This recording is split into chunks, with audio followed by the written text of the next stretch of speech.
Okay, good evening. This is the first time that the Berlin Corona Investigative Committee is being broadcast internationally. Lots of things are going on in the legal arena. That's why we're going to be talking to a number of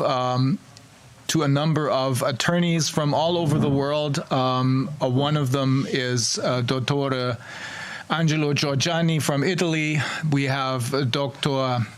Renate Holzeisen from Italy. She just filed yesterday the annulment complaint against the EU Commission. But there are other people who will also have a word to say in this. We're going to start out right now with Robert F. Kennedy Jr. from Children's Health Defense. Can you hear us, Robert? I can, and I apologize for being late. I'm hopping around on a new hit, so. Sorry to hear that. But you're not late. We were late, so everything is quite as usual.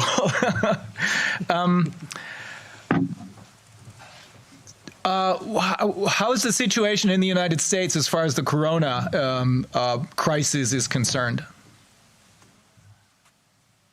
Well,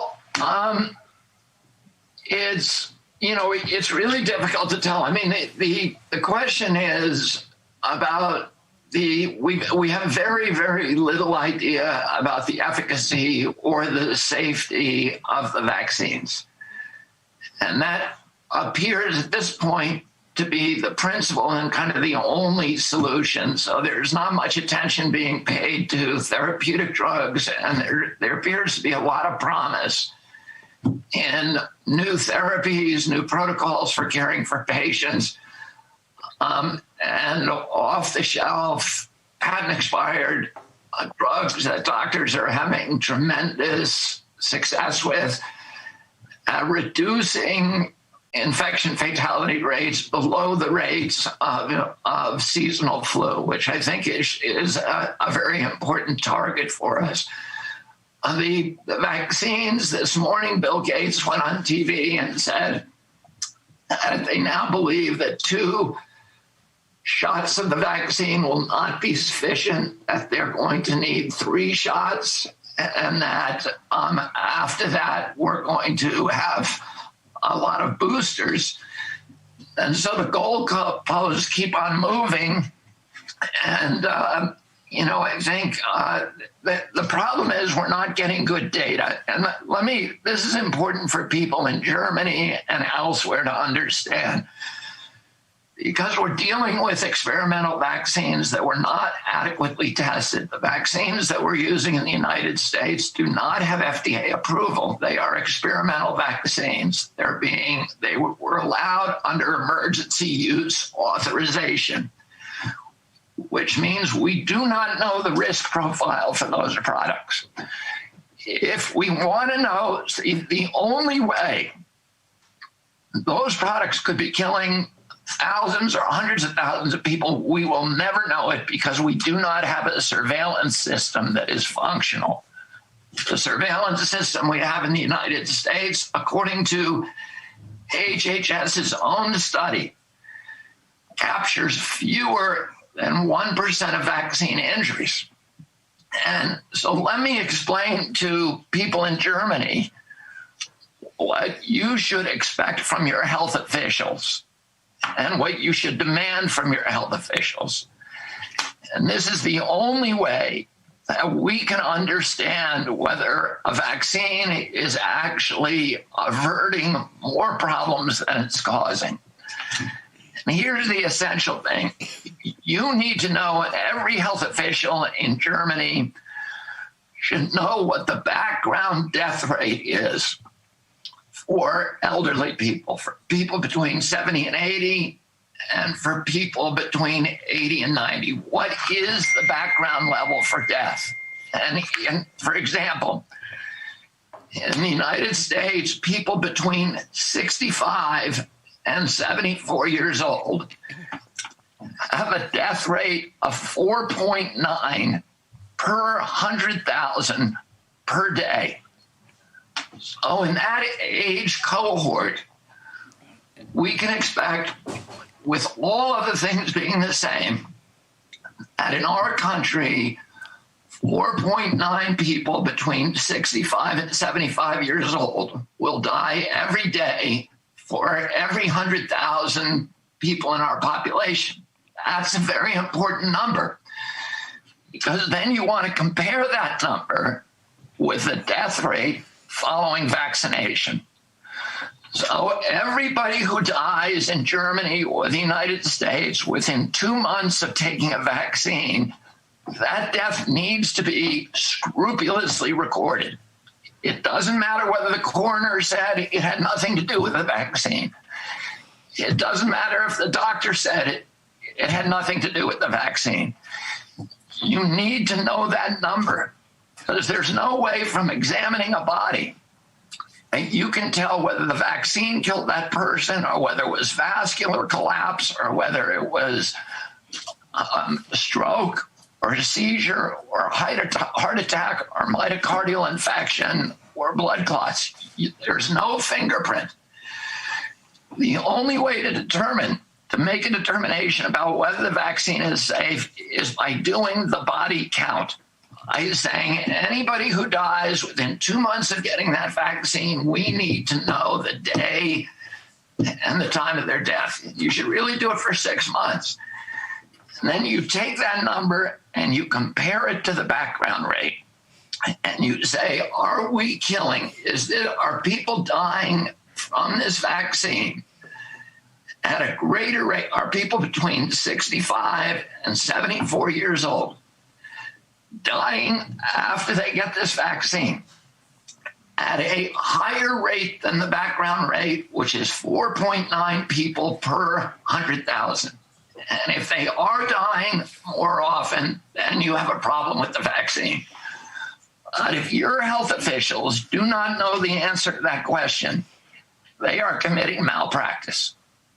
And we all need to know the answer to that question, and we all need to be scrutinizing the surveillance systems that allow us to make sure that we are capturing every death and every injury following vaccination. Now, I think one of the reasons that we're here today, I'm hoping, is to view a video. And the video was a video that we initially heard about during an interview with the Corona Investigation Committee, where somebody from a whistleblower from a nursing home in Germany reported some atrocities that were occurring in that nursing home in conjunction with the administration of vaccines. We later were approached by whistleblowers who gave us copies of a film that confirmed the dialogue and the report that we heard in that committee meeting. And if we are technically proficient, which I hope, I'm not going to guarantee it, we will be able to play that film for you now. And I don't know who here is in charge of it, but we gave you guys a copy of we have a longer version of this film that goes almost 40 minutes. But we're going to play for you right now a 4-minute version of the film, which shows some of the highlights. So can we try to roll that film? In the meantime, I'll quickly translate for the German viewers. Robert Kennedy sagte, wir müssen genau darauf achten, weil wir nicht wissen, wie gefährlich das die Vakzine sind, die in Wirklichkeit keine sind, sondern genetische Experimente. Wir müssen genau darauf achten, ob die Sterblichkeit in der älteren Altersgruppe, die zuerst geimpft wird, plötzlich höher ist, als sie es vorher gewesen ist. Und das sollten wir möglichst 6 Monate beobachten und dann feststellen, ob die Sterblichkeit höher ist. Wenn sie höher ist, dann bedeutet das, dass diese genetischen Experimente, diese Injections nicht sicher sind. Über die Wirksamkeit wissen wir nicht genug, aber erst recht wissen wir gar nichts über die Sicherheit, weil keine entsprechenden Trials gemacht wurden. Are we ready to roll this? Das ist irgendwas auf dem Bildschirm, dann müssen wir hier irgendwas machen? Oder? Robert, müssen wir was machen? Spielen wir den ab oder kennt ihr ihn? Er spielt ihn ab. Er spielt ihn ab. Bobby, can you start the video? This is Mary. Hi, Mary. I don't have the 4-minute version, but I think we've sent it to you, Reiner. Okay, then we'll play Okay, then it. we That's play all it. right. Thank you, Yeah, Mary. thank you. Könnt ihr das spielen? Okay. Okay, it'll start in 2 seconds.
Okay, so we're back. This is a clip that we never expected to see. Viviane and I spoke with the whistleblowers from that nursing home, and they explained to us that out of 31 people, these are all people who are suffering from dementia. Out of 31 people who were vaccinated, 8 died within 2 or 3 weeks. 11 more suffer from serious side effects, serious adverse effects, and they explained to us how how all of them had tested negative before they were vaccinated, before they were given the injections, and how they were all in good shape, apart from the fact, of course, that they were suffering from dementia. One of them is a runner in his late 70s, I think, or was a runner, I should say, who was also an opera singer. He outran one of the nurses who was in her mid-30s. He was still singing operas on the day that he got vaccinated. After he got vaccinated, a couple of days later, he died. So this opera singer doesn't sing anymore. This video clip is horrific. The thing that's most disturbing about this is because we are getting more and more calls from other whistleblowers from other nursing homes in this country. Plus, we're getting information from other countries, Sweden, for example, Norway, for example, Gibraltar, for example. There are also incidents in England and in the United States that match these descriptions. It may not be as bad as it is in this particular nursing home in every single incident, but it's bad enough. it means that people are dying because of the vaccines. Of course, we're going to have to go and look into the details. We're going to have autopsies performed. But what we're seeing in this video clip is worse than anything we ever expected. And if that is true, and if this is representative for what's going on in the other nursing homes and in other countries, then we have a very serious problem. And so do the people who make the vaccines, so do the people who administer the vaccines, for various reasons. But it looks more and more as though we're dealing with homicide, maybe even murder. We're going to have to look into the details. Robert, have you seen the clip?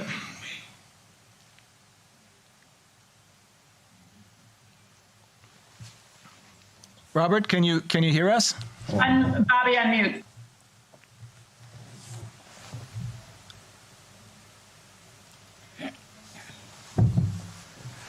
I think you're on mute.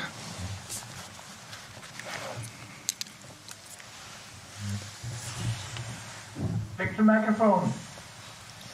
You're mute. Left down.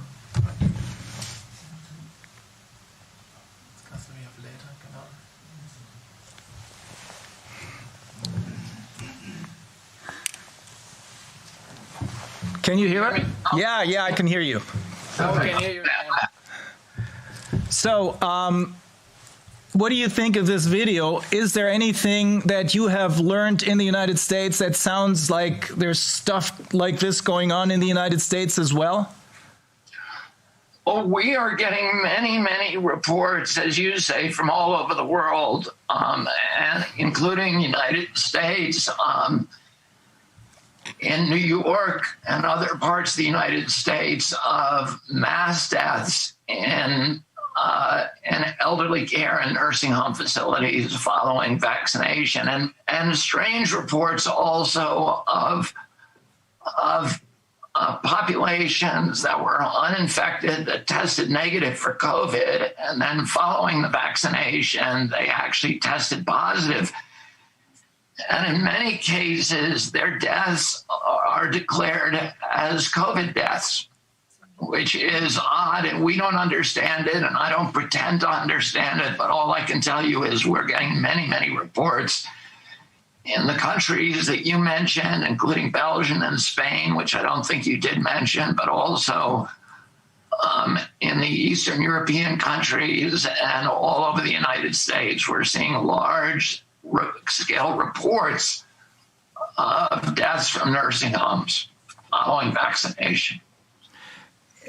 We got another call last night from another whistleblower, and Viviane and I did another interview with her, and from a completely different care home.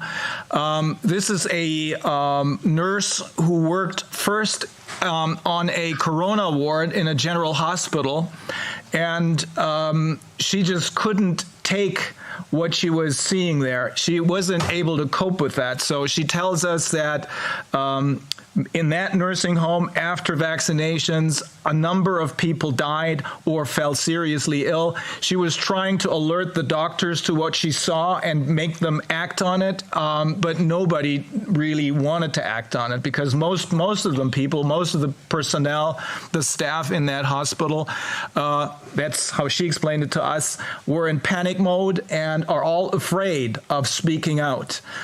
Finally, she couldn't take it anymore, because in one instance, there was one patient who was dying, and she was in her late 80s, and she described how the doctors, because there's financial incentives involved, how the doctors were still trying to test her. And they tested and tested, taking the swab, poking in her nose, until while she was dying, and still she started to bleed. That's when she couldn't take it anymore. She left that workplace, and because she thought this is a better work environment, she started to work for a nursing home. And she says, at first it was nice to work there, nice to work with the people, the staff was nice. And then they started vaccinating. Same thing all over again. People started to die. Well, we asked her, how do the relatives of the people who are dying, how do they react? And she says in most cases, they don't react. They don't want to look into this because they simply believe what they're being told, that this is a COVID death.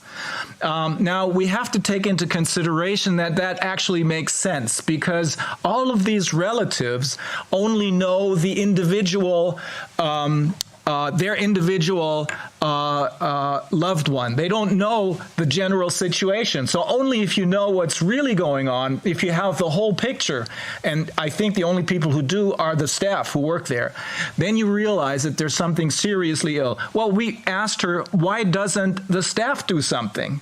Same answer again. They're all afraid. Only very, very few are willing to take a stand and to speak out. However, we're lucky because we, as the Corona Committee, through this whistleblower tool, we're getting more and more people to speak out, even though we have to distort their voices because, of course, they're all afraid to lose their jobs. And at times we can't show their faces. But it looks as though this is a general phenomenon, even though we don't know any of the details. And there's a lot of research that will have to be done, probably all over the world. It looks as though there's something seriously wrong with these, let me say, injections rather than vaccinations. Do you know of any cases in the United States where maybe the DA is looking into such incidents, or is the same story happening in the United States and people don't want to mess with this? It's the same story in the United States. And probably the worst malpractice. Everybody's frightened. Nobody is willing to challenge the orthodoxy. And the worst malpractice is happening among the American media, which punishes and censors people who report vaccine injuries. If you report a vaccine injury at Facebook, your posting will be taken down and you will be deplatformed. I was deplatformed from Instagram this week. And I never and they said because I told falsehoods about COVID, but I never had a single falsehood. Every single posting that we put on Instagram was sourced to a public government database or to a peer-reviewed publication. Nobody can show me a single false statement that I made on Instagram. But if you criticize the orthodoxy, you will be silenced, you will be demoted, you will be punished. And the people in the press know that, and the press just doesn't report it. They report it the way that they're told to report it, which is these are COVID deaths, these are normal, and don't worry about it. And so there's no scrutiny of this enterprise. All of the institutions that democracy has erected to protect vulnerable children from large corporations and from overreaching by government have been dismantled. The lawyers can't sue in the United States. The regulatory agencies are captured, are an arm of the industry. And the press is also captured. And of course, the frontline medical doctors are punished if they report vaccine injury. I'll quickly translate this. Also ich habe ihn gefragt, ob die Situation da in den USA genauso ist wie hier. Er sagt exakt genau die gleiche Situation. Diejenigen, die darüber berichten wollen, werden dafür quasi bestraft von den Social Media, die dann das entsprechende Video mit der entsprechenden Information runternehmen. Er selbst ist gerade Opfer einer solchen Aktion geworden. Sein Instagram-Account wurde gelöscht, obwohl er nie in irgendeiner Weise was Falsches berichtet hat. Aber allein die Tatsache, dass man nicht auf Regierungslinie ist, reicht aus. Das haben wir hier auch. The only good thing about this is that all of these Well, inefficiencies that have been around for probably 20 or 30 years are now coming out into the open, and more people are beginning to understand that there's something seriously wrong. That's the case in this country, and that's the case in the United States as well, as far as I can see, because there are these alternative media outlets who more and more people turn to get real information. We spoke with Professor Schwab, who is a professor at the University of Bielefeld here, and he explains to us that one of them, just like you said, one of the worst causes of this crisis are, of course, the mainstream media, because they appear to be fully in the hands of the orthodoxy, as you phrased it, fully in the hands of the government, and don't seem to be able to even try to give us. One thing, we shouldn't use the chat function here because it might be visible on screen. Okay. Yeah, let's not use the chat function because it might be visible on screen. We don't think so, but we're not sure. And there's too many people listening in on us. What we're going to do in this country is we have one tiny little advantage, because our mainstream media consists of the National Public Radio System, which is being subsidized. I shouldn't say subsidized, but every citizen in this, every household in this country has to pay a fee for being able to watch public television and listen to public radio. However, in return, they're supposed to give us real information and real education. They don't do that anymore. They haven't done this for a year. So what we're going to do is a group of lawyers are ready to reclaim what was paid over the last 12 months, because over the last 12 months there's been nothing but propaganda. And many people, probably millions of people who have always been kind of fed up with this official broadcasting or public broadcasting system, will stop making any further payments, and we're going to be using this money to set up an entire new media landscape, which hopefully will consist of people and organizations that will give us real information. You've had this for a long time in the United States. The alternative media have been very active for a long time, and in my view, they're much more active there than they are here.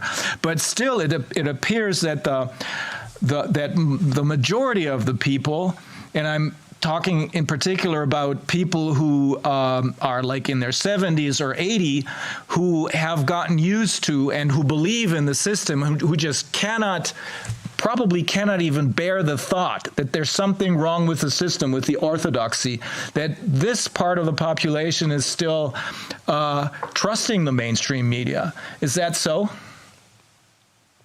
The public in the United States generally trusts the mainstream media.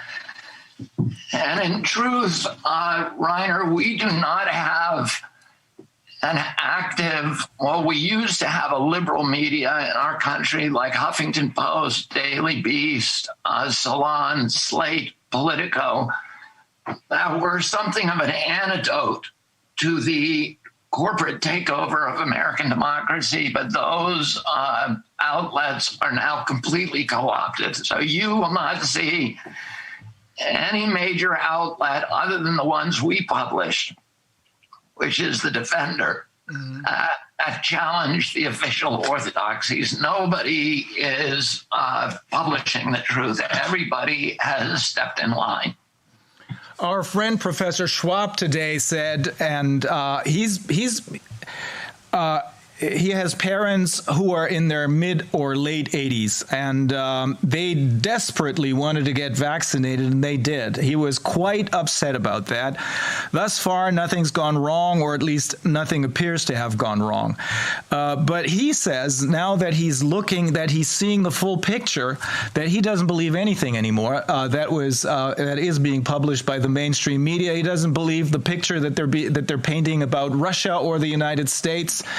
nothing of the orthodoxy is credible, he says. So he has, and we all should make up our own minds by taking in as much information as we can, and then decide what part of the story makes sense and what part doesn't. The whistleblowers who have been talking to us, and the whistleblowers who still want to talk to us, I think it's courageous of them to come forward and explain what's going on. But on the other hand, of course, they are under a lot of pressure because they can't come out with their real names, their real faces, and their real voices, because they too are afraid of losing their jobs. As far as the vaccination or the injection is concerned, at least here in Germany, that was a red line, and that still is a red line for many, many people, including those who are in line with the government, because many of these people, maybe even a silent majority, has become quite critical, and they've started to ask questions. And many of them have said, okay, I'm going to go along with the mask, I'm going to go along with social distancing, but I'm not going to get vaccinated. Is that the same kind of stance that people take in the US? Mais la compréhension à l'audition n'est pas mon point fort. Qu'est-ce que j'ai fait? Par contre, compréhension à la lecture, ça je l'ai. Isa, you have to go on mute.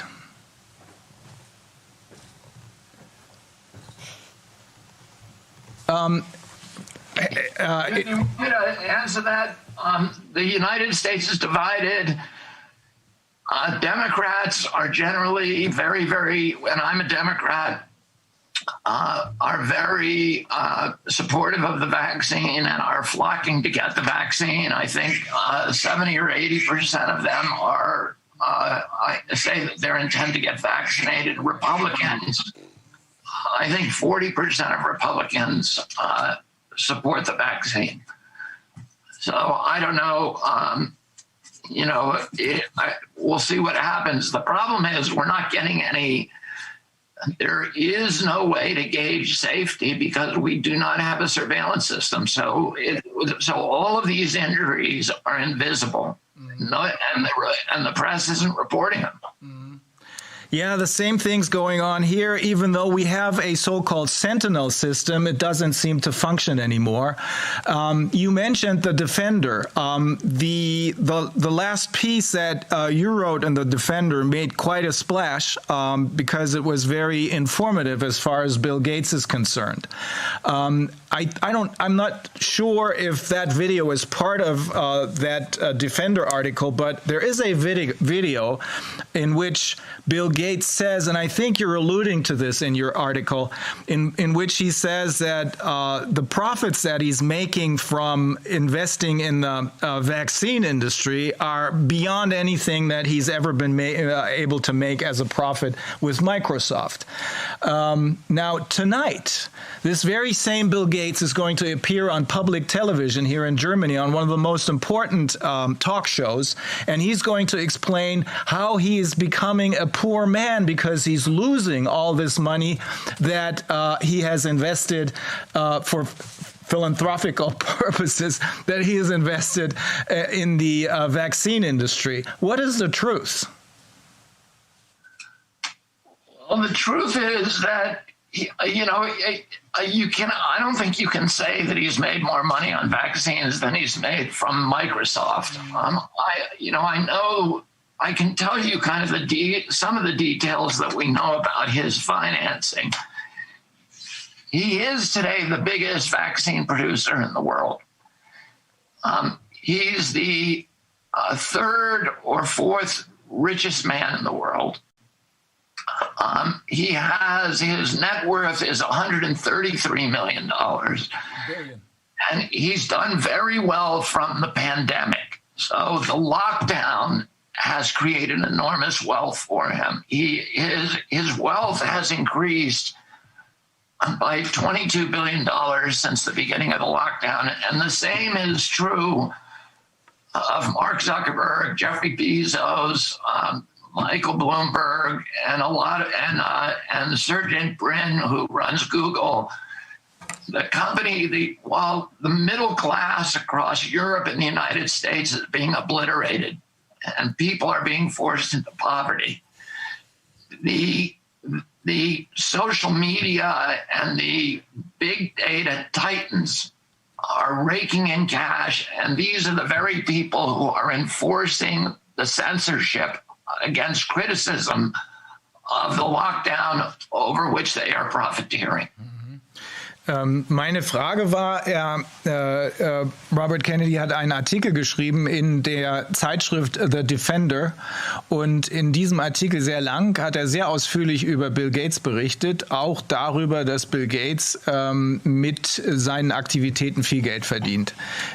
Ich hatte ein Video gesehen, das ist aber nicht in seinem Artikel erschienen und da wird er auch nicht in Bezug genommen, aber ich hatte ein Video gesehen, in dem Bill Gates erklärt, dass die Profite von den Investments in die Impfindustrie größer sind als alles, was er mit Microsoft je verdient hat. Aber Robert Kennedy sagt, das kann er so nicht sagen, aber er verdient jedenfalls sehr viel Geld, denn durch die Krise, die jetzige Krise, sind all diejenigen, die auch mit ihrem Geld die Mainstream-Media unter Kontrolle haben, ein ganz großes Stück, und zwar im zweistelligen Milliardenbereich reicher geworden. Das gilt für Bill Gates, das gilt für Sergey Brin, das ist der Mann von Google, das gilt natürlich für Mark Zuckerberg, der ist von Facebook, und es gilt natürlich auch für Jeff Bezos, der Chef von Amazon. Are people worried about this because, or are they not aware of the fact that some people are making huge profits from this crisis while everyone else is suffering badly? I don't think most Americans are aware of it because the newspapers won't cover anything that is negative about the lockdowns or about the countermeasures. The only thing that you hear from the press in our country are things that support government policies, and they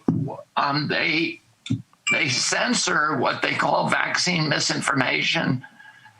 But that term is a euphemism that means anything that departs from the official government proclamations. It does, whether it's true or not. It is censored if it disagrees with the government. So most Americans are not hearing these. Now, the odd thing, I shouldn't say funny thing, but the odd thing is that this very same thing is going on, not just in the United States, not just here in Germany, but all over the world, which does seem to point at some kind of shall I say, lockstep or plan behind this, because it cannot be a coincidence, at least not in my mind as an attorney, as a lawyer, it cannot be a coincidence that this is going on worldwide. Now, we know that the people who we're just talking about, the people who are profiting from this crisis, have so much money that they also, of course, have invested it in the so-called mainstream media. But isn't anybody worried about the fact that the notion of free speech, that the idea of free speech as the very basis for any functioning democracy is now in the hands of private corporations who have never been elected by anyone?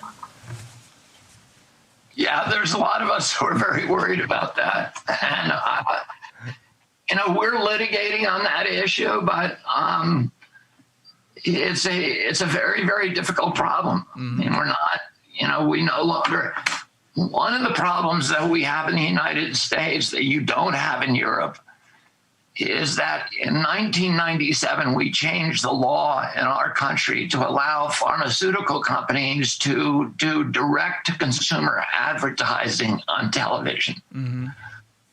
So today, the big television networks can make up to 70% of their revenues on pharmaceutical products. And what it means is that pharmaceutical companies are dictating the content of what we see on the news. There's no disagreement with anything that is pharmaceutical on the news because those CNN, ABC, NBC, Fox are all making their money the bulk of their money. Anderson Cooper gets $12 million a year, and about 10 million of that comes from pharmaceutical companies. And then for Fox News, which is kind of the opposition, Rupert Murdoch, who runs Fox News, also owns the biggest vaccine company in Australia. And so, you have the press in our country that has been absolutely taken over by the pharmaceutical industry, and that's really, I think, a very, very big problem for American democracy. Die Tatsache, dass die Mainstream-Medien und auch insbesondere die Social-Medien in der Hand von Privaten ist ein großes Problem, nicht nur hier, sondern auch in den USA, weltweit, weil die jetzt plötzlich in der Lage sind zu diktieren, wie weit Meinungsfreiheit geht. Welche Meinung darf geäußert werden, welche darf nicht geäußert werden. Das Ganze hat auch was damit zu tun, dass ein uramerikanisches Problem sich auswirkt, weil nämlich aufgrund einer Gesetzesänderung in den 90ern inzwischen die Rundfunkstationen 70% ihres Einkommens über pharmazeutische Produkte, über Werbung für pharmazeutische Produkte machen können. Und das wirkt sich auch in der Berichterstattung aus. Es gibt einen berühmten Sprecher, der heißt Anderson Cooper auf CNN, der kriegt $12 Millionen im Jahr. 10 Millionen davon kommt aus der pharmazeutischen Industrie. Es wirkt sich aber auch auf der anderen Seite aus. Das war die liberale Seite, jetzt zur konservativen Seite. Das ist Fox News, das gehört Rupert Murdoch, einem ursprünglich aus Australien stammenden Menschen, und der ist gleichzeitig der Eigentümer eines der größten australischen Pharmaunternehmens. Also es wirkt sich auf allen Ebenen aus. This problem seems so big and the resulting damage seems so horrendous all over the world that many of us have been thinking that maybe the national courts will not be able to cope with this. So the idea has been floating, and we've been discussing this with a number of our colleagues from all over the world, that maybe we're going to need, once we get this to stop, we're going to need, in order to go and deliver justice, we're going to need something like a Nuremberg trial, second generation. Is that something that people in lawyers that you work with have also been thinking about? Yeah, Reiner, I don't want to depress you, but there has been so much infiltration of the international institutions that we rely on for that kind of governance, particularly by Bill Gates and by Davos and by the big financial the World Bank, the World Economic Forum, and then all of Bill Gates's quasi-governmental agencies like Gavi and PATH and CEPI. And it seems that, it would be difficult to get fair treatment in those kind of forums. And of course, then there's jurisdictional problems. The United States doesn't really recognize the jurisdiction of those kind of forums anyway. And I think, we're going to have to figure this out. I think what we need to do, we need to try to figure out ways, first of all, of communicating to the public. So we're off of social media. The mainstream press is now captured by the pharmaceutical industry, but there are now other evolving ways for people who are learning to communicate to each other in other ways, and we need to do that. We need to establish credible ways that, that people who care about democracy, who care about civil rights, are concerned about the ascendancy of the medical cartel, to begin really revolting against the increase in unacceptable power of those power centers. Mm-hmm. And one of those ways is through communication. The other is in many of our independent nations. There are opportunities in the courts, where you still have integrity in the court and the judicial system of some of our countries. It's getting smaller and smaller and more constricted, but I think those present the best opportunities, really. Public organizing, public communication, and use of the courts. Mm-hmm. And I think it also makes sense that what we've been doing for months now, CHD and us as the Corona Committee, plus others from all over the world, Renate Holzeisen from Italy, I think it also makes a lot of sense for all of us to continue to cooperate and share the evidence that we have, so that we're all on the same page and that we're all on the same level, meaning that because the problem is universal and it's almost identical worldwide, so that we're going to be able to use judgments from, for example, Germany. There's a recent great decision by a judge in Weimar, or a decision which I've just learned about. We're going to learn more about this sometime later tonight. There's a great decision from Uruguay. There's this PCR test decision from Portugal. I think it's really important that we cooperate closely and share the evidence that we have in order to show to the rest of the world that this is not just a bunch of people who are working isolated from each other, but that we are a force. As lawyers, we're just part of the whole thing. Of course, the education, the transparency thing, the communication, of course, with the rest of the public is just as important. But I think it's really important to show the world that, as you said, those parts of the judicial system that still have integrity are still functioning, and that we, you and I, and the rest of the people who are working with us are doing the best we can to show and to get as many decisions as possible from the courts of law that say PCR tests cannot tell you anything about infections, and that there are no asymptomatic infections, and even if there were, it doesn't play a role. As many of these decisions as possible, because the PCR test, the Dresden PCR test, was and still is the centerpiece of this whole thing. If we destroy that narrative, I think this house of cards is going to come down crashing soon. Okay.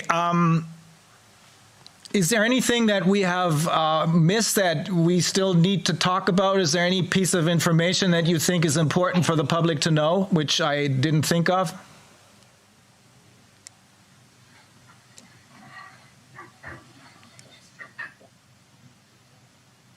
Wer ist jetzt angesprochen, die Allgemeinheit oder der? Nee, Robert, did you hear that? No. Oh, I said, is there? I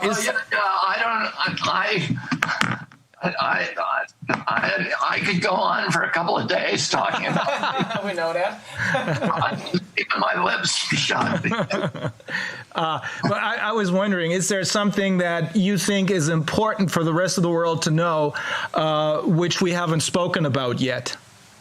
No, I mean, there's a lot, as you know, Reiner, Yeah, but I think you did a good job of covering it. Okay, great. Do you have a lawyers association in the United States too, which is critical or something like that? Yeah, our organization, the Children's Health Defense, and Mary Holland, who's one of our attorneys, is on here, and we have attorneys in Europe as well. We have many attorneys in the United States, and we are involved in a lot of litigation. We're suing Facebook at the moment. Mm-hmm. And I don't know. We're suing Facebook for censoring us. Mm-hmm. But Facebook has a right to censor people. Facebook is a private company. If they don't like what you say, they can throw you off. Mm-hmm. But in our case, what we argue is that the government instructed them to censor us. Adam Schiff, who's the head of the Intelligence Committee, told them to censor all vaccine misinformation.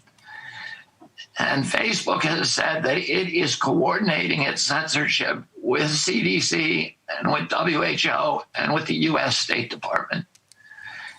And in our country, private companies can censor you, but the government is not allowed to censor you. And what our argument in our court case against Facebook says, you are acting as a government surrogate. So you are censoring us because the government told you to censor us and because they don't like our political speech. And that's a violation of the First Amendment. Mm-hmm.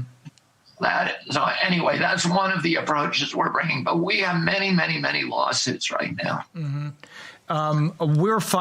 We have filed a lawsuit against Google/YouTube for the very same reason here in Germany.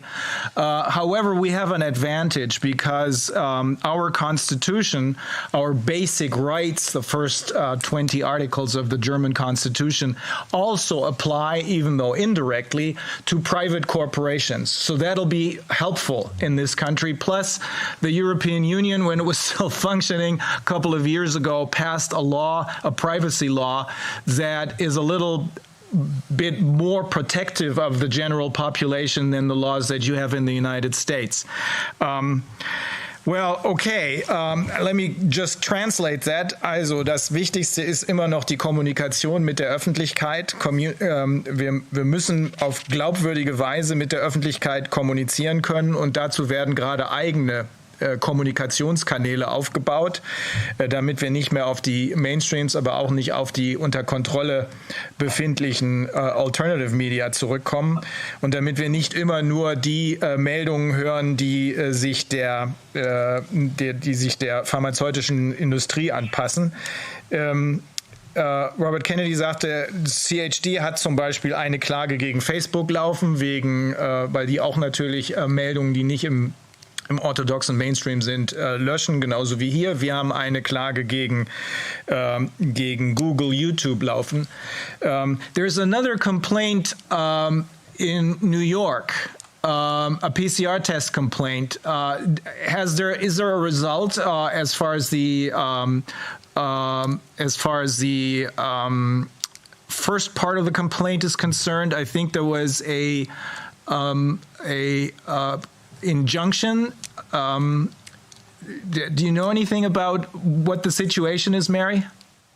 I can speak to that if you'd like. Yes. Yeah, please.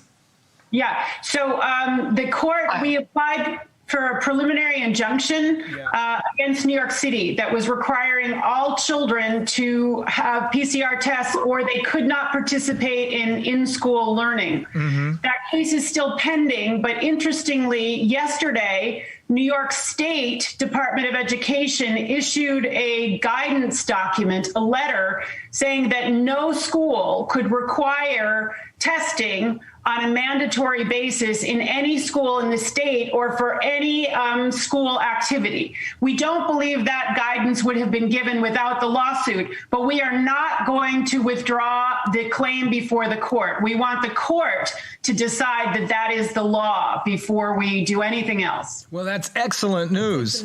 That's the case that Ray Flores argued, right? Yes, exactly. You inspired us, Reiner. And he's inspiring us now. That's great. I'm going to explain this to our viewers. Also, es gibt eine PCR-Testklage, die von einem Anwalt vom CHD, das ist Ray Flores, in das Gericht gebracht wurde, der das vor Wochen schon auch verhandelt hat. Ein Eilantrag ist dabei, eine Motion für eine Preliminary Injunction. Und da warten wir schon seit Wochen auf die Entscheidung auf diesen Eilantrag. Und gerade sagt Mary Holland, dass es da eine interessante Entwicklung gegeben hat. Denn jetzt hat, das ist eine Klage wegen Schulschließung beziehungsweise wegen der Anordnung, dass keiner zur Schule gehen darf, der nicht getestet ist. Und nun ist eine ist eine Guideline rausgekommen, also eine Empfehlung des Staates New York, glaube ich, oder der Stadt New York. Ich habe es nicht genau verstanden. Ich glaube, der Stadt New York.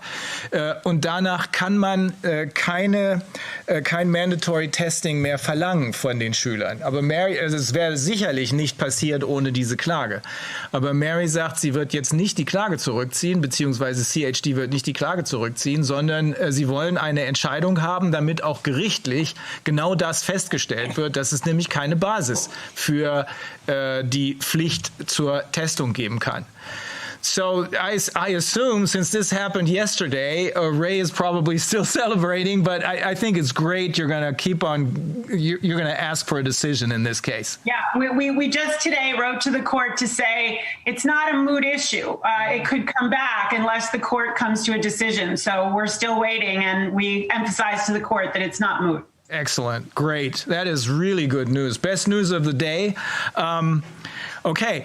Still, if there's nothing else that we need to cover as far as the special situation in the United States is concerned, I'm just going to let you go because I know you're really busy, and I'm really, really grateful for both of you to take this time and talk to us. Okay. Look forward to continuing to cooperate with all of you. Okay, great. Thank you very much, Mary. Thank you very much, Robert. Okay. Ja, jetzt der Kollege Beneda ist jetzt im Livestream. Herr Kollege, was gibt's denn aus Österreich Neues zu berichten? Wir hatten immer den Eindruck, dass Österreich ganz weit vorne ist und dass in Österreich die Justiz jedenfalls besser funktioniert als hier. Ja, ich darf mich vorstellen, mein Name ist Rechtsanwalt Gerold Beneda, Gründungsmitglied der Rechtsanwälte für Grundrechte Österreich und dem ACU Austria, das ist ein außerparlamentarischen Grunduntersuchungsausschuss. In der obersten Reihe rechts bei mir sehe ich auch den Kollegen Michael Brunner. Wir zwei sind da, kann man sagen, seit der ersten Stunde dabei, versuchen das in Österreich auf die Beine zu stellen. Haben natürlich ein bisschen was abgeschaut von den Deutschen, ihr wart da viel schneller. Daher Gratulation, wir versuchen halt auch unseren Beitrag zu leisten. Also wir haben zurzeit in Österreich 22 Entscheidungen des Verfassungsgerichtshofes, wo Teile der Verordnungen bzw. Teile von Gesetzen im Zusammenhang mit Corona aufgehoben worden sind. Bei uns gibt es nur einen Verfassungsgerichtshof und nicht in jedem Bundesland einen. Also das heißt, relativ hohe Quote. Die Situation so wie in vielen Ländern, die Aufhebungen so, dass eben aufgehoben worden ist, weil im Akt nichts war, weil nichts argumentiert wurde.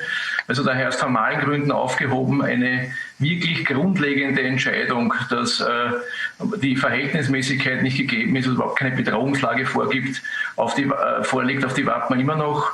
Also von mir alleine sind weiters 3 Verfassungsgerichtshofsanträge anhängig, vom Kollegen Brunner auch einige. Wir haben die Schulverordnung angefochten, ich nenne es nur mehr Freiheitsbeschränkungsverordnungen, weil sich die Namen dauernd ändern.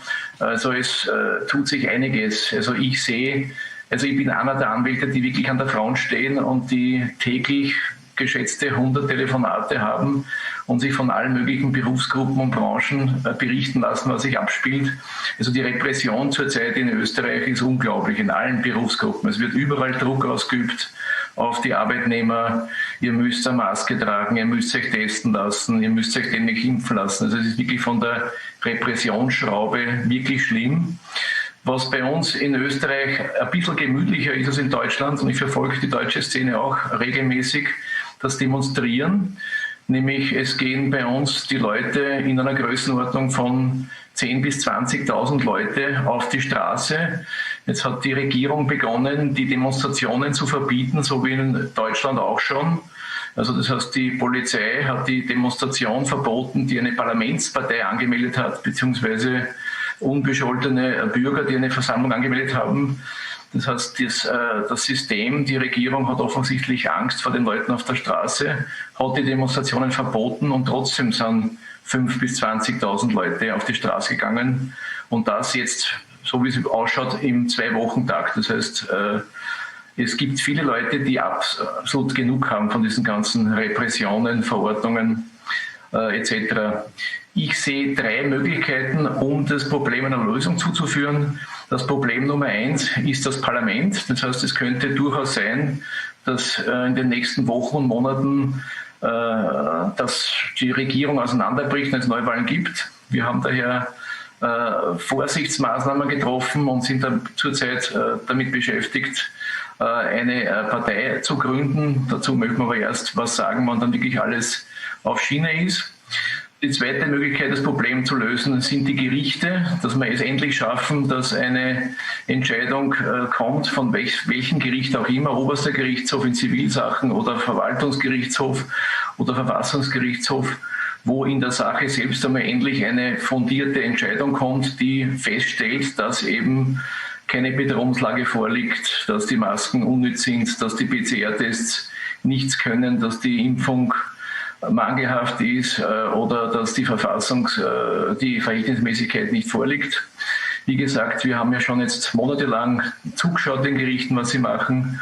Die Hoffnungen, dass das im Parlament sich erledigt oder sich durch die Gerichte auflöst, sind enden wollend. Und die dritte Möglichkeit, die ich sehe, ist, dass eben die Leute auf der Straße der Regierung unmissverständlich sagen, dass sie genug haben von diesen Maßnahmen und Neuwahlen erzwingen etc. Das ist im Wesentlichen die Situation bei uns in Österreich. Wir kämpfen, was wir können, täglich. Also wir sind eine Gruppe mittlerweile von rund 30 Anwälten, die sich angeschlossen haben. Wir haben in Österreich ungefähr 6.500 Anwälte. Ist nicht viel, aber im internationalen Vergleich wahrscheinlich auch nicht so schlecht. Und wir haben, also ich bin ein Verfechter davon, dass dieser Krieg in den Medien gewonnen werden muss. Ich bin ein großer Verfechter der Metapolitik, habe das schon seit Jahren verfolgt, dass Metapolitik wichtig ist, also wichtiger als die Politik. Und wir bauen halt unsere Kanäle auf, so gut es geht. Ich habe einen Telegram-Kanal in 4 Monaten aufgestellt von 15.000 Abonnenten. Wir haben eine Homepage der Anwälte für Grundrechte gemacht, wir haben eine Homepage vom ACO Austria gemacht. Es gibt Plattformen wie die Plattform Respekt oder also Plattformen, die sich kritisch eben mit den Maßnahmen auseinandersetzen. Wir machen unsere Videos, wir machen unsere Mustervorlagen für die rechtssuchende Bevölkerung und wir tun halt alles, was wir können, um die Bevölkerung zu erreichen. Und vielleicht darf ich das Wort weitergeben an den Kollegen Brunner, dem sicher auch noch zu dem Thema der österreichischen Aktivitäten was einfällt. Ja, guten Abend. Wir haben ungefähr dieselbe Situation, was jetzt die Altenheime und Pflegeheime anbelangt, wie in Deutschland oder auch in den anderen Ländern. Wir haben jetzt vor kurzem Meldungen aus Altenheimen erreicht. Es sind dort vom 13. Jänner bis zum 1.2. 31 Personen plötzlich verstorben. Aus einem anderen Altenheim in der Nähe von Wien waren es in kurzer Zeit 7 Personen. Heute haben wir die Meldung erhalten von Hinterbliebenen, dass sie nicht verstehen, dass ihr Vater, Großvater, wer auch immer, kurz nach der Impfung verstorben ist. Wir versuchen dem allen nachzugehen, nur man stößt hier auf Mauern, beziehungsweise die einzelnen Personen getrauen sich nicht aus Angst an die Öffentlichkeit zu treten. Wir sind aber sehr dahinter und ich habe die Hoffnung, dass wir hier alsbald einen Durchbruch finden werden und dann werden wir damit an die Öffentlichkeit gehen. Also diese 31 Toten in der kurzen Zeit von ungefähr 3 Wochen sind bereits vorbereitet für die Medien. Sobald ich eine Möglichkeit sehe, werden wir Strafanzeige einbringen. Wir haben auch bereits gegen die wesentlichen Akteure der Bundesregierung, den Bundeskanzler, Gesundheitsminister und Vizekanzler Strafanzeige eingebracht wegen Amtsmissbrauch und auch wegen Landeszwang, sprich Ernötigung. Diese Strafanzeige wurde von der Staatsanwaltschaft ohne nähere Prüfung nach 14 Tagen zurückgelegt, weil es geheißen hat, es gebe keinen Anfangsverdacht. Wir werden dagegen weiter vorgehen mit einer Dienstaufsichtsbeschwerde gegen den zuständigen Staatsanwalt. Dann muss das Oberlandesgericht entscheiden. werden und wir überlegen hier auch eine Strafanzeige wegen des Verdachtes des Amtsmissbrauches direkt gegen die Staatsanwaltschaft in Wien. Die politische Partei der Freiheitlichen hat selbst eine Strafanzeige eingebracht, die noch in Arbeit ist, ähnlich gelagert wie unsere. Und es gibt auch noch wegen Korruptionsverdacht, das betrifft die Beschaffung der Bundesregierung mit den PCR-Tests und den Antigen-Tests, die im November, Dezember von einem Anwalt eingebracht wurde und die auch noch unerledigt ist. Wir arbeiten also auch einerseits auf der Basis der Strafanzeigen, andererseits bringen wir die Anträge beim Verfassungsgerichtshof ein und es wird auch nach Möglichkeit bei Zivilgerichten geklagt. Die Bevölkerung ist meines Erachtens in einem relativen Aufruhr. Es gärt in der Bevölkerung. Es gibt an manchen Tagen bereits 3 bis 5 Demonstrationen. Das wird deklariert als Spaziergänge. Hier finden sich Hunderte oder Tausende in den einzelnen Städten von Österreich zusammen und gehen einfach friedlich spazieren und schreien, Kurz, das ist der Bundeskanzler, muss weg. Wir haben am letzten Sonntag eine Partei gegründet, die wir relativ breit aufstellen. Die Partei heißt MFG Österreich, Menschenfreiheit, Grundrechte. An der Spitze der Partei steht ein Rechtsanwalt und ein Arzt. Das ist meines Erachtens die beste Ergänzung.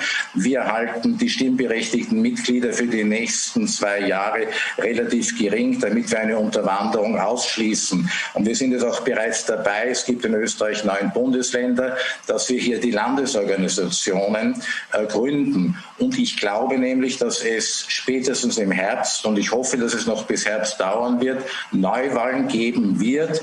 Und dann sind wir sicherlich so breit aufgestellt. Und ich habe die Hoffnung, dass wir dann ins Parlament einziehen werden. Das ist genau das, was wir jetzt brauchen. Das sind mal positive Nachrichten. Ich werde das mal umdrehen jetzt und auch übersetzen, weil wir haben es ja auf einer internationalen. So I'm going to translate this for you. We have 2 colleagues from Austria, Dr. Brunner and Dr. Beneda, and they are lawyers and they're also founders of the Austrian Corona Committee. And they have pretty good news to tell us. They have won 22 cases before the Austrian Constitutional Court. 22 cases. That's quite a score. And they are also very optimistic that things may change. For 3 reasons, things may change, Dr. Beneda told us. One way is to is on a political level. They're looking at the parliament, at the Austrian parliament, and it is possible, in their view, that the current administration is going to fall apart. There's lots of rumbling to hear. We can sometimes even read about it in the German mainstream media. Die Grünen sind das, die vor allem da Stress machen, nicht, Dr. Beneda? Yeah. So it's the Green Party that is probably breaking apart under this pressure. The second way that they think that they can turn the tide is through the courts of law, because the courts of law are doing a pretty good job. And the third way is through the the court of public opinion. That means people are going and taking to the streets, are still, even though it's next to illegal, they're taking to the streets, going to demonstrations, and if they can't because it's illegal, then they're just going to go for a walk. And thousands of people gather in the streets shouting, Kurz, which is the name of the Austrian chancellor, has to go. Kurz has to go. And what's probably helping the situation, as bad as it sounds, is that a number of people have died in nursing homes, just like here in Germany. 31 cases 31 mortalities in one case, 7 in another case, and both attorneys are saying that that they're going to file criminal complaints as far as this is concerned. They have done so in some cases, but the district attorneys, just like here in Germany, haven't really done their job yet. But they're going to keep pushing, and they're pretty optimistic. There's only 6,000 attorneys in Austria, which is not very many. Here in Germany, it's 165,000. Pardon me? Yeah, but 30 of them are cooperating in this group of lawyers that are trying to turn the tide in Austria. Also ich habe zwei Fragen, und zwar in Deutschland hat sich ja jetzt eine Gruppierung zusammengefunden, eben von Richtern und Staatsanwälten, also ein Netzwerk kritischer Richter und Staatsanwälte. Ist denn sowas jetzt einfach nur so hinter den Kulissen? Merkt man, dass sich da auch bei der Justiz ein bisschen was tut? Also wir sehen ja auch, also jetzt in Bezug auf, wenn man sich anschaut, jetzt die von mir aus aktiven Rechtsanwälte, also wir wissen ja zum Beispiel von Deutschland, dass da ein großes Netz ist noch an Anwälten, die auch teilweise uns sogar zuarbeiten und die eben nicht in Erscheinung treten, aber das sind sehr, sehr, sehr viele. Besteht da in Österreich so auch der Eindruck, dass es da noch viele andere Leute gibt, die da sich so engagieren, oder ist das wirklich das, was man sieht, ist auch das, was da ist? Also in Österreich engagieren sich nur die Anwälte. Wir sind insgesamt jetzt derzeit 36 Anwälte. Plus 5 unterstützende Mitglieder sind Universitätsprofessoren. Aber bei der Richterschaft tut sich gar nichts. Die Richterschaft hält sich bedeckt und hat wahrscheinlich selbst Angst, wie wir in verschiedenen Verhandlungen erlebt, dass sie so ängstlich sind, wenn jemand zu nahe an sie herankommt, dann schreien sie fast auf, dass der Zeuge entfernt bleiben soll von ihnen. Auf der anderen Seite stehen sie, glaube ich, unter einem erheblichen Druck. Auf die Richterschaft baue ich meine Hoffnung nicht, aber ich baue auf Entscheidungen vom Verfassungsgerichtshof meine Hoffnung und auf Entscheidungen in Zivilsachen bei den Obergerichten, weil wir haben auch eine Entscheidung bereits vom obersten Gerichtshof aus September letzten Jahres. Und hier hat er eindeutig gesagt, der PCR-Test ist unverlässlich. Man kann darauf im Prinzip keine Quarantäne stützen. Das war eine sehr erfreuliche Entscheidung. Ich möchte noch eine Entwicklung darstellen, die vielleicht originell ist für die Leute in Deutschland und Schweiz. Jetzt ist die Regierung übergegangen oder die Polizei, die Demonstrationen zu verbieten. Ja? Das hat dazu geführt, dass zu Spaziergängen aufgefordert wurde. Das hat wieder dazu geführt, dass sich die Leute zum Beispiel auf der Ringstraße versammelt haben. Die wurden dann eingekesselt. Dann wurden die Polizisten von außen eingekesselt und irgendwann einmal war das nicht mehr zu halten. Und die Demonstranten oder die Spaziergänger sind dann über den ganzen Ring spaziert. Ja. Dann haben die Polizisten Straßensperren gemacht, dann daraufhin sind die Demonstranten ausgewichen und haben die ganze Innenstadt geflutet. Ja. Und das muss man sich mal vorstellen, das hat sich dann nicht mehr kontrollieren lassen. Also waren die ganze Innenstadt, Wohngebiete mit tausenden Leuten geflutet werden, die schreien, Kurz muss weg. Also was das für eine Wirkung hat. Das hat viel mehr Wirkung als auf einem großen Platz, wo nichts ist, keine Wohngebäude, sondern nur ein paar Denkmäler, an da Hunderte und Tausende Leute durch die Straße ziehen, auch nicht mehr zu kontrollieren, weil das kannst du nur mehr irgendwie begleiten oder vielleicht ein paar Straßen absperren, aber die kannst du dann nicht mehr wirklich auf einem Platz konzentriert beamtshandeln, so wie ich es in vielen Videos in Deutschland gesehen habe. Das ist eine ganz interessante Entwicklung, dass die Leute kreativ sind, durch die Stadt spazieren, ihre Parolen schreien, ihre Plakate zeigen, die Fenster aufgehen, die Balkone aufgehen von den Leuten, die in den Häusern und in Wohngebieten sitzen, dann so zeigen oder sagen, super macht's das, oder vielleicht sagen, ihr macht's nicht so super, wir brauchen es nicht, aber hat viel mehr Breitenwirkung. Diese quasi, also wenn die Regierung es für notwendig erachtet, ja, die Verfassungsrechte auszuhebeln, das Demonstrationsrecht auszuhebeln, die Demonstrationen zu verbieten, und die Leute kommen trotzdem in einer Größenordnung von 5.000 bis 20.000 Leute, ziehen durch die Wohngebiete, ja, ziehen durch die ganze Stadt. Also das kann man alles sehen in den Videos, die da gestreamt worden sind. Also die Systemmedien haben wie immer erzählt, da sind 2000 Leute spazieren gegangen. Das waren alles mehr oder weniger Rechtsbrecher. Die Streams, die von den alternativen Medien gegangen, haben wir genau gesehen, wer das war, dass das Familien sind, dass das Kinder waren. So kennt sie ja ihr auch, diese Diffamierungen. Aber dieser Effekt des unkontrollierbaren Spaziergangs, wo die Polizei gar nicht mehr nachkommt mit Aufschreiben, mit Straßensperren und was auch immer, das ist eine interessante Entwicklung in Österreich. Ja, die kennen wir ja hier ganz gut. Also das sind ja im Zweifel nicht die Rechtsbrecher, sondern das sind die Menschen, die die Rechte, die wir alle haben, verteidigen. Ich habe das selber in Österreich ja natürlich verfolgt, weil ich ja selber auf den Demonstrationen viel unterwegs bin. Und es gab ja Mitte Januar die große Demo, da war nur alles erlaubt. Dann war mir schnell klar, okay, in 2 Wochen wird es da kurz verbieten. Aber damit schneiden die sich ja ins eigene Fleisch. Wir hatten einen ähnlichen Effekt in Leipzig. Da war dann die große Demo, waren wir alle auf dem großen Platz, also bestimmt 20.000, 30.000 Leute. Und dann hat die Polizei beschlossen, wir müssen das jetzt ganz schnell auflösen, ja, weil sie irgendwie Angst hatten vor der Menschenmenge, die da gesprochen hat. Aber dadurch, dass die aufgelöst haben natürlich die Menschen gesagt, okay, das sehen wir jetzt nicht ein.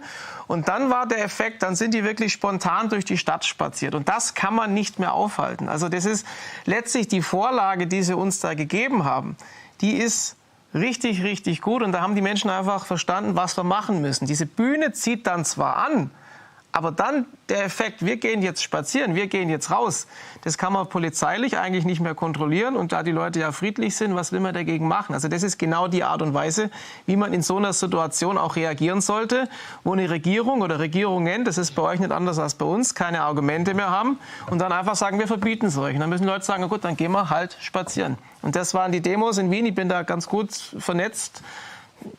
Gleiches wie bei uns, nur dass momentan Österreich ein bisschen vorne ist, weil mehr Leute auf die Straße gehen. Aber wir arbeiten da gerade auch sehr gut nach. Das wird auch bei uns in Kürze wieder auf die Straße gehen. Aber es ist ein sehr, sehr guter Effekt. Und das vielleicht auch mal so ein bisschen an die Leute zur Erklärung. Manchmal ist die große Demo einfach nur die Bühne, um die Menschen in die Stadt zu kriegen. Und wenn dann der Staat wirklich so blöd ist, das den Menschen zu verbieten, dann treffen die halt manchmal eine Eigenentscheidung. Deswegen hat mich das in Österreich unheimlich gefreut, was da bei euch momentan auf den Straßen los ist. Also das ist wirklich sehr inspirierend. Ich übersetze es kurz. This was a discussion about how the power of the people can really move things and how ultimately it's going to be the power of the people that cannot be stopped. In Austria, just like here, they're trying to restrict demonstrations. They're actually trying to prohibit demonstrations. But in order to get around this, what people do, despite these orders, is they simply gather to go for a walk.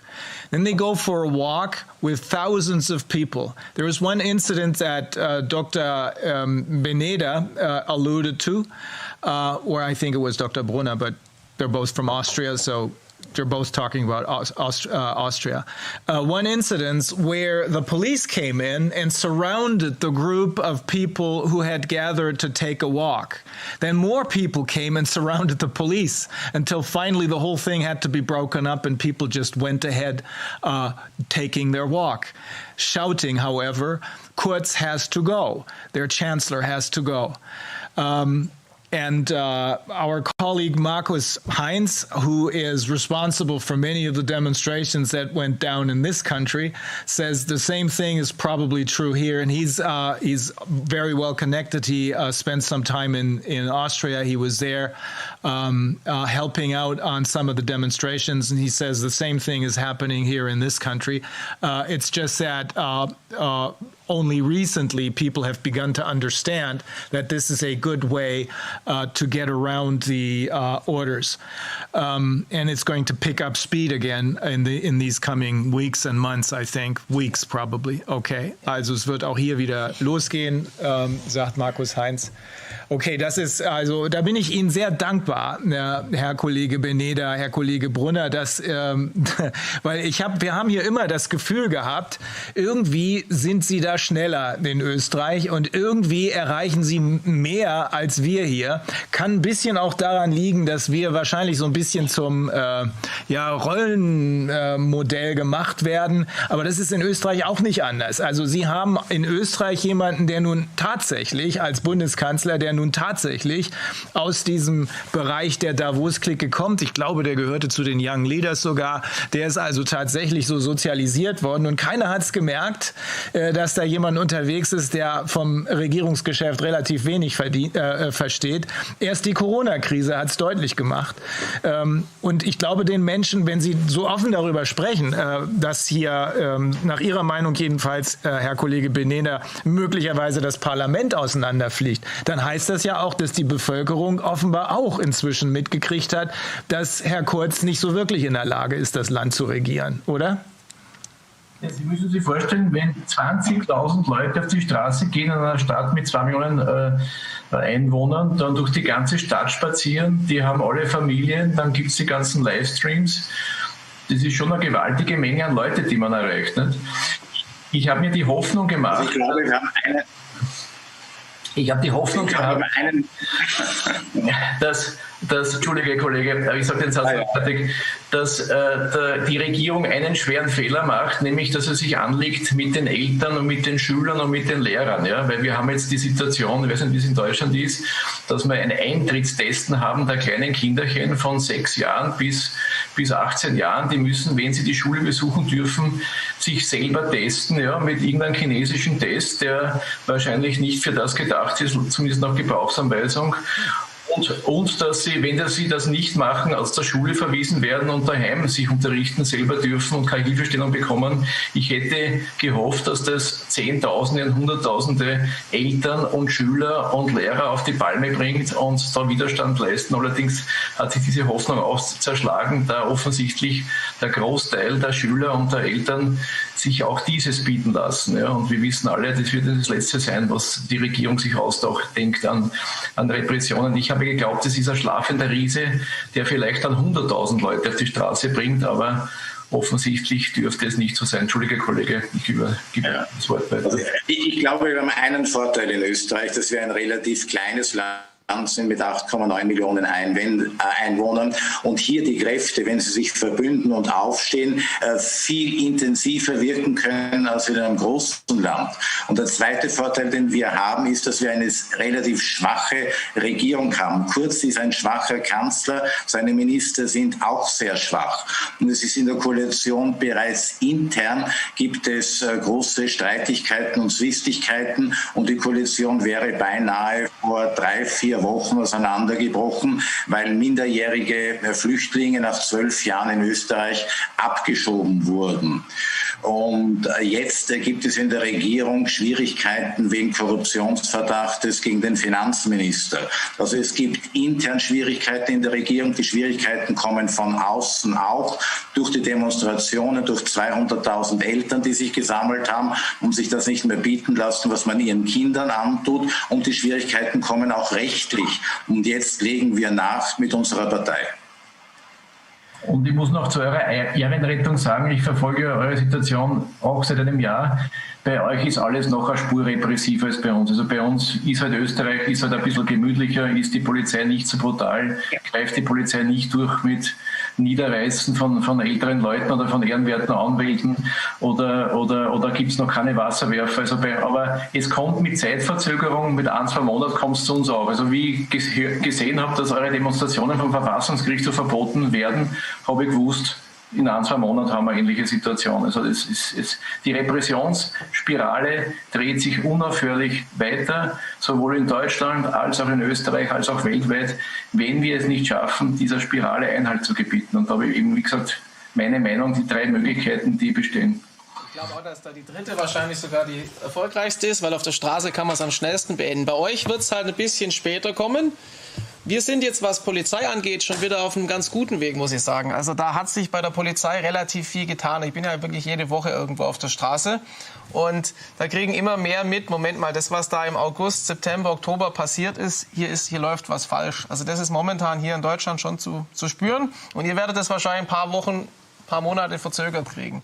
Aber auf der Straße hat man natürlich da sehr gute Möglichkeiten, das flankiert durch Gerichte, durch Anwälte sicherlich. Ich glaube, bei uns die Regierung ist nur einigermaßen stabil, weiß ich nicht.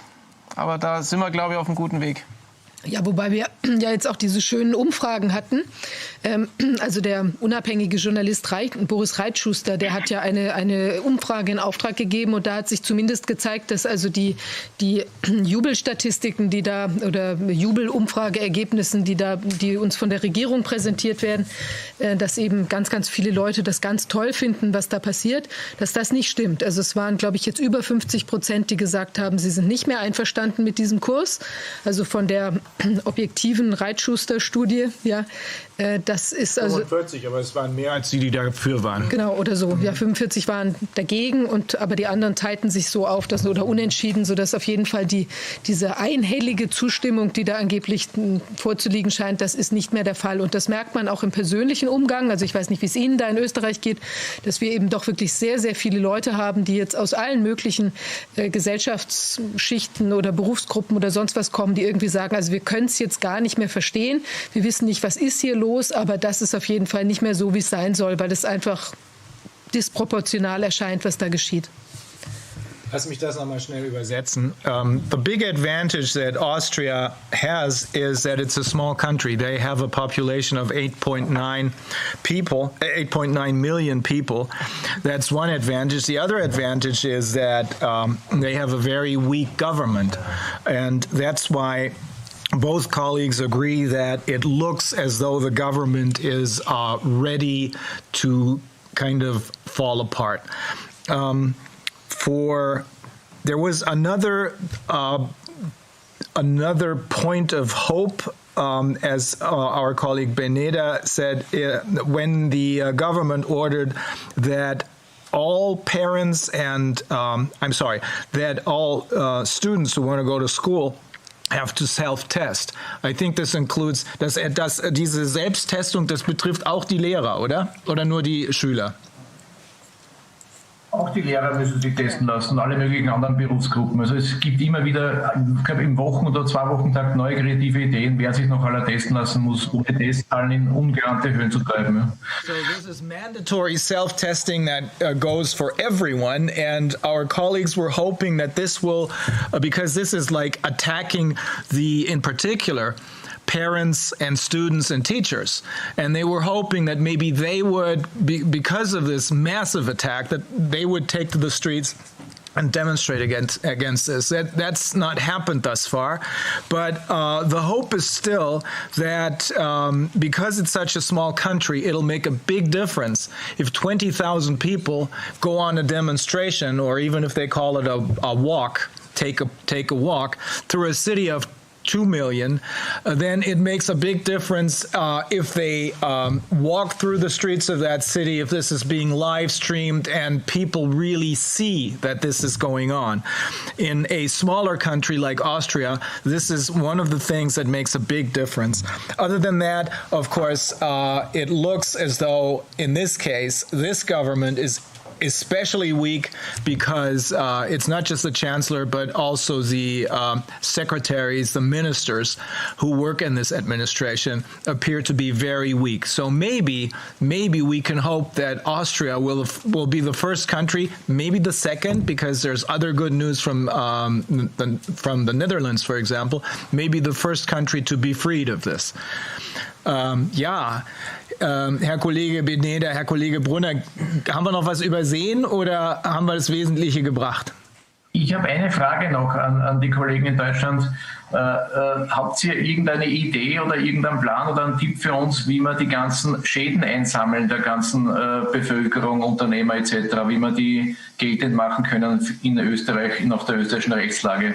Gibt es da irgendeine Kooperation oder einen Plan, wie wir das auf die Schiene bringen könnten? Also wir könnten ja...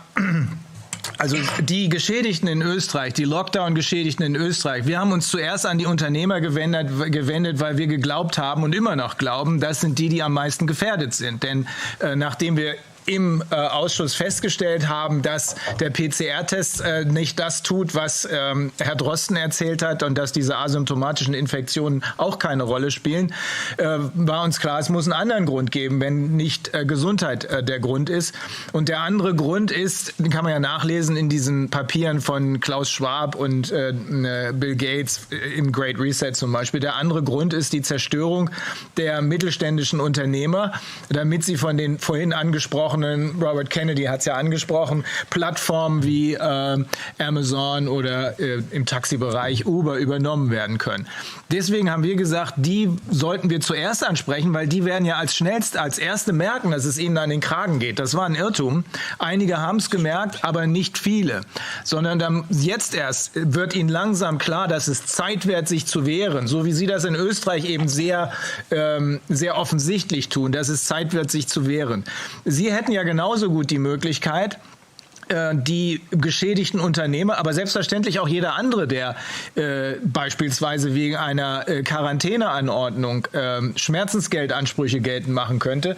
Sie könnten das auch in Deutschland machen. Sie könnten auch so eine Klage hier in Deutschland gegen Herrn Drosten oder gegen die vorbereitet haben wir das ja alles, einige sind ja schon eingereicht, gegen die Mitglieder der, ich sage immer Drosophila, aber ich meine natürlich die Leopoldina-Truppe und gegen andere Verantwortliche einreichen. Ansonsten würden wir, weil wir eben glauben, dass das angloamerikanische Rechtssystem uns da mehr Möglichkeiten bietet. Zum einen wegen der Class Action, zum anderen aber auch wegen des Beweisrechts, was wesentlich ausgebildeter ist als das deutsche Beweisrecht. Das deutsche Beweisrecht ist in der Theorie klasse, in der Praxis taugt es nichts. Und wir haben deshalb mit den angloamerikanischen Kollegen eben Robert Kennedy, die Kanadier werden wir beim nächsten Mal erst dazu bekommen, das ging wegen technischer Schwierigkeiten nicht, und auch mit den Australiern werden wir eine Reihe von Class Actions in Gang setzen, in die dann in diese Gruppenklage, die dann international ist. Die eine ist schon anhängig in Kanada, in diese Gruppe, die bisher aus Indianern und aus Gewerbetreibenden besteht und aus Behinderten besteht und irgendwas noch, habe ich aber vergessen. Da sollen alle international Geschädigten reinkommen. Wir haben auch deshalb zunächst an die Unternehmer gedacht. Inzwischen vertreten wir auch alle anderen. Aber weil es eine Menge Leute gibt, die einfach ein Statement abgeben wollen. Ne? Ihre Klage, ihre Ansprüche natürlich durchsetzen wollen, aber auch ein politisches Statement. Wir haben deshalb zunächst auch an die Unternehmer gedacht, also an die Verantwortung für ihre Unternehmen haben, nicht wie Konzerne, wo alles vollkommen egal ist, Hauptsache ich kriege meinen Bonus am Ende des Jahres, an die Unternehmer gedacht, weil die am schnellsten in der Lage sind, Zahlen auf den Tisch zu legen. Die könnten ohne große Probleme mithilfe ihres Steuerberaters sagen, in der Zeit des Lockdowns von dann bis dann habe ich nur so und so viel verdient und im Vorjahr, das wäre dann der Vergleich, habe ich, keine Ahnung, das Doppelte verdient oder das Dreifache oder Vierfache. Also ich würde es auf diesen beiden Wegen machen. Ich würde sowohl im Zivilrecht muss das laufen, ich würde sowohl hier in Deutschland die Verantwortlichen, die, wie Professor Schwab sagt, die Tatnächsten, die also diesen Stuss in die Welt gesetzt haben, mit Schadensersatzklagen überziehen, wie das jetzt hier langsam geschieht, auch mit Hilfe neuer Kollegen, die dazugekommen sind, als auch in die angloamerikanischen Sammelklagen mit einsteigen. Weil ich glaube, es ist die Gesamtheit dieser Klagen, die am Ende mit Hilfe der Gerichte dazu führt, natürlich auch mit dem Court of Public Opinion, den Sie völlig zu Recht immer in den Vordergrund stellen, und natürlich auch mit der Politik, die am Ende dazu führt, dass das Ganze hoffentlich schnell beendet wird. Wir werden das ohnehin. Wir werden jetzt ohnehin vor allem damit beschäftigt sein, PCR-Testentscheidungen zu bekommen, so wie Sie ja auch schon eine bekommen haben. Und immer mehr Entscheidungen, die feststellen, dass auf der medizinischen Ebene nichts los ist. Das ist also an belastbaren Tatsachen für die bei uns sogenannte epidemische Lage nationaler Tragweite fehlt. Die eigentlichen Aufräumarbeiten werden sowieso danach noch ziemlich lange dauern, weil die Schäden sind ja, es ist ja bei Ihnen nicht anders als bei uns und als auf der ganzen Welt. Die Schäden sind einfach unüberschaubar. Selbst wenn man nur in Anführungsstrichen die Schmerzensgeldansprüche nimmt, die hier in Deutschland und ich glaube auch in Österreich nicht so hoch sind wie beispielsweise in den angloamerikanischen Ländern. Vielleicht eine Ergänzung noch von mir. Was wir jetzt auch immer mehr versuchen, ist wirklich das Europarecht in allen Bereichen mit reinzubringen. Da hat man in vielen Bereichen bessere Chancen. Also wir haben es jetzt auch im Versammlungsrecht mal reingebracht, wo ich jetzt relativ viel mache, geht aber auch in anderen Rechtsbereichen, weil einfach das Europarecht teilweise viel höhere Freiheiten hat. Und da haben wir die Gerichte dann manchmal auch schon wirklich argumentative Nöte gebracht. Also das wirklich auch auf allen Ebenen versuchen, das Europarecht immer wieder reinzubringen. Ich kenne da einen sehr guten Kollegen, der macht seit 20 Jahren nichts anderes, der immer wieder in diese Kerbe schlägt. Und da haben wir einfach gewisse Vorteile. Das ist jetzt nur im Zivilrecht, sondern auch im Verwaltungsrecht einfach immer so ein bisschen diese europäischen Grundfreiheiten, die wir alle mal gelernt haben. Ich habe sie nicht sonderlich gern gemacht, aber die können wirklich an mancher Stelle der richtige Hebel sein. Darf ich noch was ergänzen, ganz kurz? Interesse halber, wie schaut es bei euch aus mit den Kammern? Werden die Leute, die sie exponieren, von den Kammern verfolgt, mit Disziplinarverfahren belegt? Wie schaut das in Deutschland aus? Als Kammern? Ja, lasst man euch in Ruhe. Ja. Sowohl als auch. Also ich habe jetzt heute wieder 2 Verfahren reingekriegt mit, weiß ich nicht, 10, 15, 20 Vorwürfen, was ich angeblich alles falsch gemacht hätte. Also da macht dann auch wirklich, da weiß man auch, es hocken Juristen dahinter, die diese Anzeigen machen. Also da merkt man nicht, das ist nicht irgendeine Laie, sondern da hockt einer, der das Gleiche studiert hat wie ich. Und da wird natürlich schon immer mal wieder was kommen. Also bei mir sind es jetzt momentan 3 Verfahren. Und ich kenne auch einige Kollegen, wo es ähnlich ist. Und bei Ärztekammern genau das gleiche Spiel. Darf ich vielleicht mal etwas sagen? Ist das in Ordnung? Ralf Ludwig aus Deutschland, Anwalt. Ich wollte ein bisschen vielleicht den Fokus nochmal auf etwas anderes lenken. Wir hatten ja jetzt auch nochmal eine Diskussion unter den Anwälten und hatten dort auch nochmal einen relativ guten Input in Deutschland. Möglicherweise, wenn wir jetzt auch über Schadensersatzansprüche nachdenken, machen wir ungewollt den Fehler, dass wir die Ziele erreichen oder dass man durch uns die Ziele erreicht, die man erreichen will. Die Frage, die sich nämlich stellt, ist in der jetzigen finanziellen Situation, die wir schon haben, wer bezahlt denn eigentlich die Schäden, die entstanden sind? Wer bezahlt die hinterher? Wir wissen ja schon gar nicht mehr, wer Ende des Jahres in Deutschland in der Lage ist, überhaupt noch die öffentlichen Aufgaben zu bezahlen, weil wir haben, wie es bei uns hieß, mit der Bazooka das Geld ausgegeben, es wird verpulvert ohne Ende, es wird rausgeschmissen ohne Ende Geld, es gibt keine Steuereinnahmen. Es heißt jetzt schon in einigen Zeitungen, dass bis zu 65% der Innenstadtgeschäfte nicht wieder aufmachen werden, wenn die Lockerungen kommen. In Deutschland haben wir derzeit einen der härtesten Lockdowns weltweit. Und die Problematik, die ich sehe, auch, das heißt, wir sind ein Teil des Spiels, ohne dass wir das sein wollen. Nämlich, wenn wir jetzt Schadenersatzansprüche einklagen würden, möglicherweise die auch über amerikanische Class Actions gewinnen.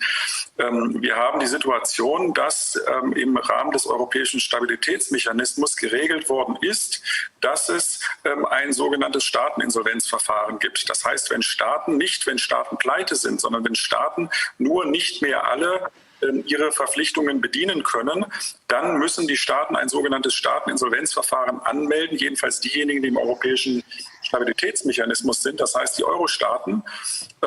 Und dann muss man nur nach Griechenland gucken, was damit passiert. Das bedeutet nämlich, das Verfahren über die Insolvenz führt nicht der Staat, der Schuldnerstaat, sondern das führen die privaten Gläubiger des Schuldnerstaates. Das heißt, das Geld, was Deutschland gerade bei Banken aufnimmt, das sind ja genau diejenigen, die im Hintergrund stehen. Also wenn wir über Klaus Schwab, Bill Gates und andere nachdenken, die auch an den Banken beteiligt sind. Das heißt, diejenigen sind dann die über das Insolvenzverfahren, das Staateninsolvenzverfahren entscheiden. Und das ist aus meiner Sicht, und wir hatten jetzt mit den Anwälten und den Ärzten für Aufklärung ja ein relativ längeres Gespräch. Die Problematik ist, dass dahinter steht die komplette Privatisierung Europas letztlich. Das heißt, wir verlieren gerade unsere staatliche Macht. Das Einzige, was nach diesem Insolvenzsystem noch in hoheitlicher Hand bleibt, sind die Parlamente. Alles andere wird privatisiert. Polizei, Gerichte, Straßen, Schulen, Krankenhäuser, Daseinsvorsorge, Wasser, Energie und so weiter. Ähnliches passiert in Amerika schon. Ich weiß nicht, ob ihr das mitbekommen habt. In Nevada ist jetzt ein Gesetz im Gange, wonach diese sogenannten Smart Cities erlaubt werden. Das heißt, Biotech-Firmen dürfen dort Gelände aufkaufen. Es müssen 200 Quadratkilometer sein. Die müssen $250 Millionen investieren. Und dann dürfen die dort eigene Gesetzgebung machen, eigene Polizei, eigene Schulen, eigene Gerichte. Und die müssen nur alle 2 Jahre berichten an das Parlament in Nevada. Und ansonsten können sie völlig frei handeln. Ähnliche Pläne bestehen in Europa. Das heißt, wir sind möglicherweise schon jetzt zu spät, weil die Staaten in Europa ohnehin pleite sind. Wenn wir jetzt aber auch noch mit Schadensersatzforderungen kommen und die möglicherweise sogar durchsetzen, spielen wir unter Umständen genau dieser Politik, dem, was dahinter steht, in die Hände. Und es geht schon lange nicht mehr um Corona. Ich denke persönlich, Corona ist hier in Deutschland vor April vorbei. Aber die Schäden sind schon entstanden, die uns in diese Situation treiben. Und das ist eher die Problematik. Und da müssten wir uns als europäische Anwälte auch viel weiter europäisch vernetzen, weil diese Situation, die zu erzeugen, ist ja mit einer Schockstrategie passiert in ganz Europa, die übrigens gegen das Völkerrecht verstößt, was gegen den internationalen, die römischen Statuten verstößt. Und das ist eigentlich eher das, was wir machen müssen. Aus meiner Sicht, wir müssen uns darauf konzentrieren, dass wir gemeinschaftlich diese Fälle sammeln, diese Fälle nach Den Haag, um zu zeigen, dass hier eine Agenda läuft, die der Privatisierung der europäischen Staaten dient. Eine weitere Agenda, die im Hintergrund ja relativ, also ich kann es auch an einer Person festmachen, nämlich derjenige, der in Deutschland verantwortlich war für die Schockstrategie, Markus Kerber, war zuvor im Bundesfinanzministerium und danach beim BDI und der ist einer der Cheflobbyisten für die Privatisierung. Und der ist dann im Bundesinnenministerium im März zuständig gewesen in Deutschland für die Schockstrategie, die hier gefahren wurde, um den Menschen Angst zu machen, um die Gerichte in die Situation zu bringen, in der sie sind. Und ich meine, dass wir als europäische Anwälte insbesondere uns vernetzen müssen, um das zu verhindern, was hier gerade passiert. Okay. Ich bin der Meinung, bevor ich das jetzt übersetze, das ist okay, so eine Strategie. Ich bin der Meinung, dass es ganz genau falsch wäre, jetzt einzuknicken und zu sagen, wir konzentrieren uns jetzt auf was anderes. Man kann das auf verschiedenen Wegen machen, aber wir sollten das tun, was wir am besten tun können. Und ich als Haftungsrechtler, die Kollegen in den USA, in den anderen Ländern werden diese Strategie weiterverfolgen, weil die Frage, ob am Ende bezahlt werden kann oder nicht, die darf uns jetzt nicht davon abhalten, gar nichts zu machen oder uns auf eine Strategie zu verlegen, die der anderen Seite den Weg ebnet. Die Frage, ob diese Privatisierungspläne gelingen, ist ja noch lange nicht geklärt. Und die Frage, was mit den Währungen ist auch noch lange nicht geklärt. Wir hatten heute leider nicht genug Zeit dazu, sonst hätte Dr. Burchardt da noch was zu sagen können. Aber ich übersetze das mal eben schnell. So, the questions here were from our Austrian colleagues. What can we do in order to make sure that the damages that have been caused through the anti-corona measures that the people who suffer damages will be made whole? How do they get damages from the courts of law? My idea was, and that's my suggestion, our colleague Ralf Ludwig from Germany suggested otherwise, but I'll get to that. My idea was to do as we are trained, and I'm a tort lawyer, the colleagues in the United States who we cooperate with, the colleagues in other countries who we cooperate with are tort lawyers. We're not going to worry now about who is going to be able to pay this. We realize, of course, as Ralf Ludwig pointed out, that the goal of some of the people who are behind this may very well be the privatizing of our nations, in particular, taking over, because that is spelled out in detail, taking over the small and medium-sized businesses. And it may very well be that if we sue in courts of law, that drives the people who are responsible into insolvency. That's why we're saying we're not going to go after the governments, because that's going to go after ourselves. We're going after the people who are really responsible. The corporations and the individuals who are really responsible. But I do see that he has a point there. If we don't act, then it may very well, or if we do the wrong thing, if we sue our own governments, which is suing ourselves, that may lead to insolvencies, and that will then be dissolved by the private creditors of some of our countries. That is something that is possible. I don't think it is very likely, though. But we have to take this into consideration. I don't mind if there are different approaches taken, but our view, and my view in particular, is we're going to follow the road that we've been taken. But I do realize that he has a point there. I just don't think it's as serious yet. So that we should depart from our current track. Du wolltest noch was erzählen. Naja, das eine schließt ja das andere nicht aus. Bei den Unternehmern würde ich jetzt einfach dringend empfehlen, dass sich die Unternehmer zusammenschließen, dass sie sich trauen und dass sie aufmachen. Denn ich meine, sie stehen kurz vor dem Bankrott. Und bevor wir jetzt sozusagen aktiv Schadensersatzansprüche geltend machen, könnte man jedenfalls parallel oder im Vorfeld sagen, okay, die Unternehmer machen auf, sie riskieren Bußgelder, aber die Bußgelder müssen jetzt aktiv vom Staat gegen den Unternehmer einkassiert und durchgesetzt werden. Und auch das kann Jahre dauern. Das ist also die eine Strategie. Nur in der Tat, die Unternehmer haben irgendwie noch immer nicht genug Sorgen, obwohl ich heute mit einem Fahrschullehrer und Inhaber einer Fahrschule sprach, der sagt, ich bin fast bankrott. Ich kann noch nicht mal irgendwie eine kleine Anwaltsvorschussrechnung zahlen. Böse Anwälte verlangen immer Vorschüsse. Bisschen. Das tut mir, das verlange ich ja. Aber das ist wirklich, das ist so bitter. Wir sind wirklich fast die Tränen gekommen. Ich dachte, der hat eine gute Schule, gute Fahrschule und darf seit Monaten nicht fahren. Und das ist eben aber auch seine Kollegen. Er ist der Einzige. Auch seine Kollegen lassen das laufen, machen nicht auf. Und das wundert mich. Aktiv in die Öffnung, aktiv wie die Österreicher, ja, auf die Straße machen. Wir Anwälte können es auf keinen Fall. Wir können die Läden von 300.000 Unternehmern nicht aufmachen und wir werden es auch nicht tun.